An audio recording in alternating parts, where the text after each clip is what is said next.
Olá! Hoje a gente vai mergulhar num assunto fascinante. Vamos tentar decodificar o eletroencefalograma, o famoso EEG. Pense nele como uma maneira de espiar as conversas elétricas que acontecem dentro do nosso cérebro. É uma linguagem secreta que, com as ferramentas certas, a gente consegue sim começar a entender. Vamos lá? Olha, para a gente ter uma ideia, o nosso cérebro funcionando normalmente já é um espetáculo. É essa atividade elétrica constante, super complexa, que nos permite pensar, sentir, nos mover. É uma verdadeira sinfonia de neurônios se comunicando o tempo todo. E aí é que está o ponto. Uma convulsão é exatamente isso. Essa sinfonia vira um caos, uma tempestade elétrica dentro da cabeça. A grande questão é como a gente consegue observar esse evento. Como é que dá para assistir a essa tempestade se formando? Então, como é que se observa uma tempestade que acontece dentro do crânio? É aqui que entra em cena essa ferramenta incrível, o eletroencefalograma, ou EEG. Ele basicamente nos dá uma janela em tempo real para ver toda essa atividade cerebral.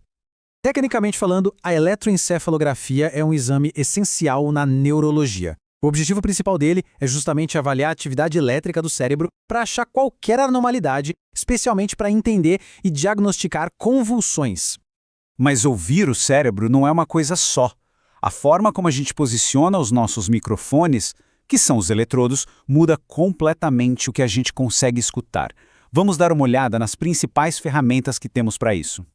Basicamente, existem 3 jeitos de ouvir o cérebro. Cada um deles tem um equilíbrio diferente entre ser mais ou menos invasivo e o nível de precisão que oferece.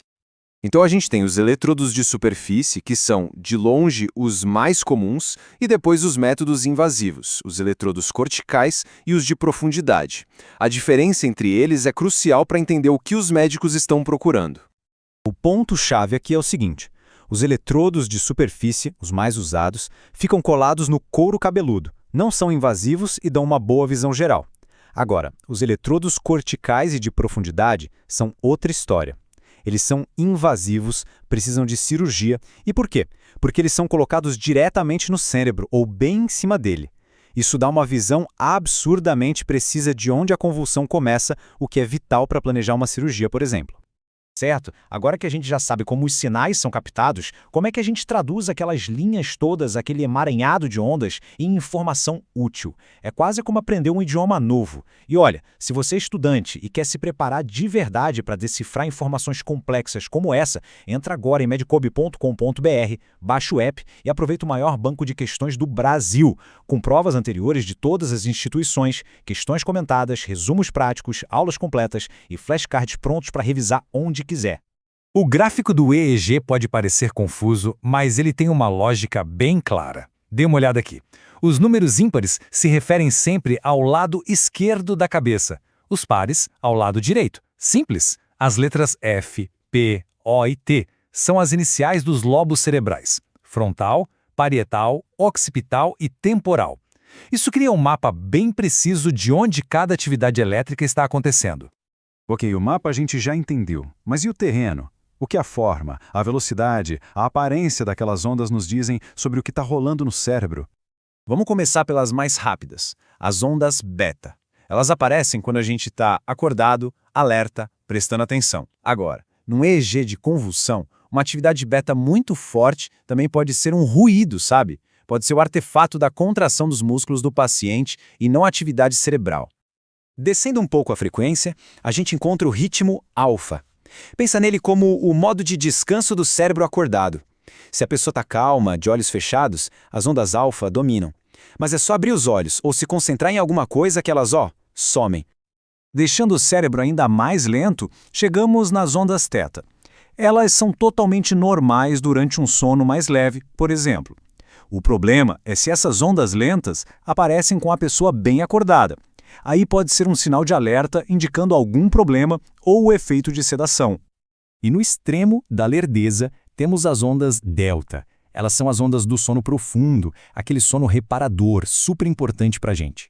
Agora, ver essas ondas num paciente acordado, aí com certeza é sinal de que algo bem sério está acontecendo no cérebro. Beleza. Agora, vamos juntar todas as peças do quebra-cabeça. Vamos seguir a assinatura elétrica de uma convulsão passo a passo e ver como essa tempestade toda se desenrola no gráfico do EEG. Uma convulsão no EEG não é só um borrão de caos. Ela tem uma narrativa, uma estrutura. A gente pode dividir essa história em 5 fases bem distintas, que contam todo o desenrolar da tempestade elétrica. Logo antes da crise, o EEG parece normal. A atividade tem baixa amplitude, é irregular, desincronizada. Isso acontece porque os neurônios estão cada um na sua, disparando em direções diferentes, sem um padrão. É a calmaria antes da tempestade. E então, a faísca. Um grupo de neurônios, do nada, começa a disparar em total sincronia. O que antes era um ruído de fundo vira um ritmo forte, organizado.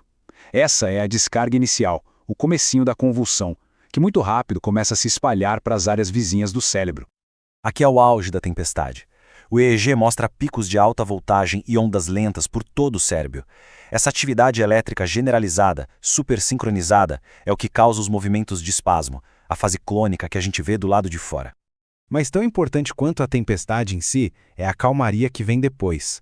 O período logo após a convulsão nos dá pistas muito importantes sobre o que acabou de acontecer. Uma das coisas mais marcantes de uma convulsão é que ela acaba de repente. Aquele caos elétrico para de uma vez. O cérebro entra num estado que a gente chama de depressão pós-ictal, em que o EG fica muito quieto, quase plano. É o silêncio depois da tempestade. Então, no final das contas, o que a gente aprende com tudo isso? O EEG não só confirma que uma convulsão aconteceu, mas ele nos mostra onde ela começou, como se espalhou e até dá pistas sobre a irritabilidade do cérebro entre uma crise e outra. Essas informações são a base para guiar o tratamento. Isso tudo nos leva a uma reflexão final, né? O EEG nos deu a capacidade de ler uma das manifestações mais dramáticas do cérebro. A pergunta que fica no ar é: conforme nossas ferramentas ficam mais e mais sofisticadas, que outras linguagens secretas do cérebro a gente vai estar prestes a entender? Obrigado por acompanhar.